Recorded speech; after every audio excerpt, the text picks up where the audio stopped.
Hi, I'm Jack. I'm 34 years old and I dig up old things in Egypt for work. Cool job, right? Way better than sitting in an office all day like I used to. I went to school for a long time to study old history stuff. Got great grades and wrote lots of papers about ancient pots and old Egyptian things. But the whole time, I just wanted to get outside and dig things up with my hands, not just read about them in books. After I finished school at Oxford, I left and never looked back. Egypt had always called to me. Maybe it was from watching the Mummy movie when I was a kid. I loved the danger and mystery of old tombs hidden for hundreds of years. So I saved up money, sold my stuff, and moved to Cairo. I started small, helping on digs as a volunteer. It's easy to find work if you know what you're doing and don't mind getting sweaty. Egypt is full of old ruins, and every school and museum wants to study them. I worked my way up from just holding brushes to leading my own teams and running small dig sites. I also started giving tours to families who visit Egypt. It's fun work, you get to see the wonder in people's faces when they see the pyramids for the first time. Let me tell you about my dog Jet. He's a scrappy black mutt who looks like he was put together from spare parts. The first time I met him, he bit my ankle in a Cairo market. I don't know why, but I took him in, and he's been with me ever since. One day I was at a dig site and went down into a shaft alone, which was stupid and against the rules. The floor broke under me and I fell into a pit full of scorpions. That's when Jet appeared and jumped down to help me. Even though he was just a puppy, he fought off those scorpions while my team pulled us out. After that, I got him a collar with a scarab beetle charm. He's never left my side since. The local kids call him Anubis, and even the old men in coffee shops nod at him like he's some kind of guardian. One day I got really sick from bad street food. An old man named Malik found me and gave me mint tea until I felt better. A few days later, I hired him to help me at a dig site. We went into an old sealed chamber and found bones arranged in a circle around a skeleton with a lion's skull for a head. Suddenly, the ground started shaking like an earthquake. Jet started barking like crazy. Right in the middle of all this, Malik poured his tea on the lion's skull.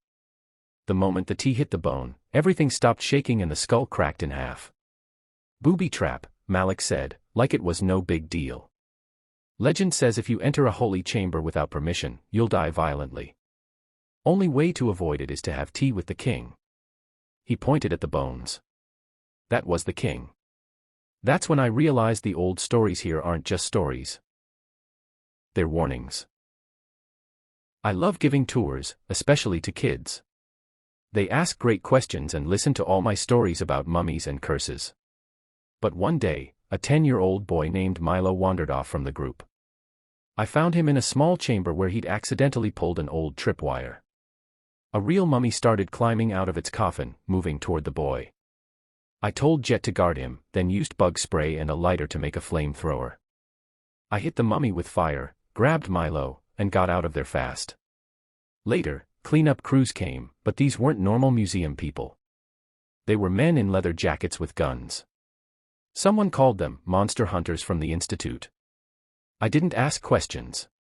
After that day, I changed how I do tours. I don't let kids wander off, not even for a second. And Jet became like a little guardian, always staying close to the children and herding them away from dangerous areas. This is how I met my wife, Charlotte. She joined my dig team as a translator to help us read old writing. She was quiet and serious, and the first thing she said to me was, "You're brushing the wrong layer."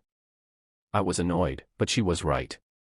One day we found a sealed jar with writing that said, "The breath of the coil shall remain sealed. Break, and it shall strike." I opened it anyway, and a cobra came out and wrapped around my arm. Charlotte didn't try to help with the snake. Instead, she cracked the jar with a tool. The moment the jar broke, the snake went limp and fell off my arm like it was dead.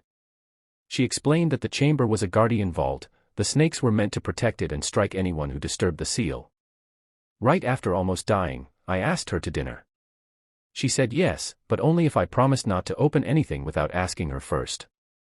We got married not long after that, and now she still doesn't let me open things without her permission. I'm still out there digging and giving tours. Jed is older and grayer now, but still runs faster than most kids. Charlotte works with me when she's not helping museums with translations. We have a little house near Cairo with cool tile floors, a lemon tree, and shelves full of old artifacts we probably shouldn't have kept. Strange things still happen in Egypt, they always have. Some of it's tricks from the heat, but some of it's real. You just have to stop and look. You have to listen. The stories are still here, buried under rock and dust, waiting to be found. If you ever visit the pyramids, look for the guy with the sun hat and the little dog. That'll be us.